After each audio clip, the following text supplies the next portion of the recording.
안녕하세요. 결혼한 지 얼마 안 된 새댁입니다. 신혼임에도 불구하고 시어머니와의 갈등으로 고통스러워서 답답한 마음에 글을 써보네요. 제가 가장 스트레스 받고 충격적인 두 가지 일이 있었는데, 먼저 첫 번째 사건을 말씀드리자면, 결혼 후 첫 명절이었던 지난 추석날, 저와 남편, 시어머니 이렇게 친척 댁에 내려가기로 했습니다. 문제는 당일날 제가 늦게 일어나 버렸다는 거죠. 제가 안절부절 못하니 남편은 괜찮다며 어머님께 조금 늦을 것 같다고 말씀드렸다 하더라고요.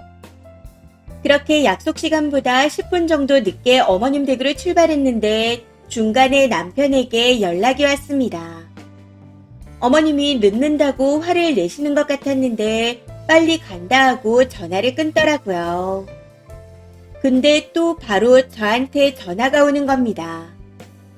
남편이 본인이 받겠다고 받았는데 저는 그때를 절대 잊지 못할 것 같아요. 어찌나 흥분하셨는지 저한테 다 들릴 정도로 고래고래 소리를 지르셨거든요. 미리 말씀드렸음에도 착각을 하신 건지 언제 오냐? 답답하다. 라고 말하며 화를 내시다가 결국에는 안 간다 하시고는 일방적으로 전화를 끊어버리시더군요. 당시 정말 당황스러웠지만 일단 남편과 어머님 댁으로 갔습니다. 근데 집에 계시지도 않고 저희 번호를 전부 차단하신 건지 전화도 돌려지더라고요. 결국 고민 끝에 친척 댁에서 저희를 기다리시기도 하고 음식도 다 해놓으셨다 하셔서 저희끼리 출발했습니다. 더 큰 문제는 어머님이 여기에 더욱 극대노를 하셔서 저한테 앞으로 본인한테 연락하지 말고 오지도 말라고 하셨다는 거죠. 오면 죽여버릴 거라는 문자까지 하시면서요. 이때 정말 너무너무 충격이었습니다. 근데 더 충격이었던 건 그렇게 흥분해서 화내는 시어머니의 모습을 남편과 친척분들은 익숙해 한다는 거였죠. 친척 어른 한 분은 고개를 절레절레 흔들며 저희 시어머니를 막을 사람은 아무도 없다 하시더라고요. 여기서 뭔가 잘못됨과 불안함을 확 느꼈습니다. 아무튼 이 일이 있고 난 후 남편의 말대로 본인 기분이 풀리고 나니 아무렇지 않게 연락을 해오셨고 남편의 중재로 어머님이 저에게 사과를 하셔서 저도 참고 넘어갔습니다. 근데 또 저희 신혼집 집들인 날 사건이 터져버렸네요. 그날도 화기애애하게 맛있는 음식을 먹으며 이야기를 나누다가 분위기 좋게 자리가 끝났고 어머님을 택시 태워 잘 보내드렸습니다. 근데 이후 저한테 전화가 왔더라고요.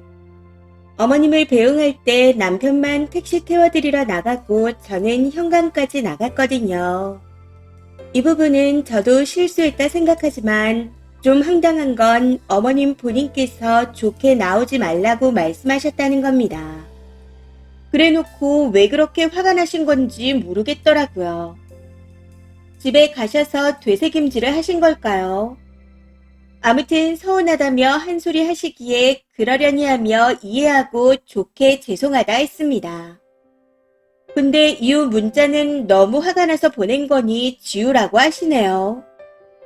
당시 저는 문자 온 걸 몰랐었기에 일단 알겠다 말씀드리고 끊고 난 후 확인했었는데 너네 이따위로 할 거면 상대 안 한다.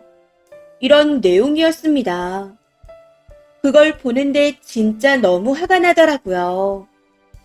여태까지 본인 수 틀리면 전화를 뚝뚝 끊는 일, 연락하지 말라고 알아서 하라고 문자로 통보한 일 등 그동안 있었던 일들을 생각하면서 가슴이 답답해졌습니다. 어이없는 건 몇 분 있다가 또 미안하다고 문자가 왔다는 거죠. 그 문자를 보는데 진짜 미칠 것 같더라고요. 해서 도저히 안 될 것 같아 전화 이후 연락을 해오셔도 답을 하지 않았고 전화도 계속해서 해오시는데 안 받았습니다. 그랬더니 또 니네들 둘 다 연락하지 마라 라고 문자가 오더라고요. 이제는 진짜 노이로제가 걸릴 것 같아요. 어머님이 연락 오는 걸 보기만 해도 속이 답답하고 스트레스 받습니다. 이제는 그냥 생각만 해도 심장이 쿵쾅거리고 손발이 차가워질 정도네요. 우선 남편과 대화를 나눈 끝에 당분간은 연락을 하지 말자고 한 상태인데 이런 경우가 처음이라 어떻게 해야 할지 모르겠습니다. 만약 이 상태가 지속된다면 저는 연을 끊을 생각까지 하고 있어요. 물론 남편에게 천륜을 끊으라고 강요할 생각은 없지만 이게 저 혼자 끊어낸다고 끝날 문제인지도 고민되네요. 이런 경우에는 어떻게 해야 할까요? 조언 부탁드립니다. 댓글입니다. 첫 번째, 다른 방법 없어요. 그냥 앞으로 안 보고 산다고 하세요. 남편한테 너는 익숙해서 어떨지 모르겠고 네 엄마니까 보고 싶으면 보고 살아라 하고 말씀하세요. 근데 거기서 시모를 보라고 강요한다면 그냥 결혼 생활을 정리한다고 하시고요. 저런 개또라이랑 엮이면 님 곧 정신병 옵니다. 저희 이모가 저런 사람인데 며느리 둘 다 고통스러워하다 결국 한 명은 공황장애까지 와서 연을 끊더라고요. 두 번째, 저희 시어머니랑 비슷하네요. 조금만 하나면 고래고래 소리 지르며 너네 둘 다 오지 말래요. 앞으로 영 끊자고요. 그거 분노조절 장애입니다. 그래서 명절만 시가에 갔더니 며느리가 연락을 안 해서 서운하네 어쩌네 하더라고요. 그래도 남편 통해서만 연락했어요. 저는 제 앞에서 대놓고 영 끊자 하면 정말 끊으려고요. 다 받아주다가는 제가 정신병에 걸릴 것 같거든요. 연락을 최소화하면서 연 끊으세요. 더 상처받기 전에요. 세 번째, 이건 불편이라는 단어로 퉁칠 수 있는 일이 아닌 것 같아요. 너무 무섭네요. 게다가 남편 가족들은 익숙해한다니. 결혼 전엔 모르셨나 봐요. 번호 차단하시고 마주칠 일 없게 하시는 방법뿐일 것 같습니다. 남편이 막아준다 해도 저런 폭언은 문자로라도 받으면 사람에게 스트레스가 크잖아요. 그냥 바로 차단해버리세요.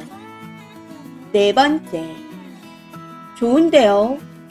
주위 식구들도 또라이인 걸 인지하고 있으니까요. 다음부터는 시모가 지랄하면 바로 맞지랄 하세요.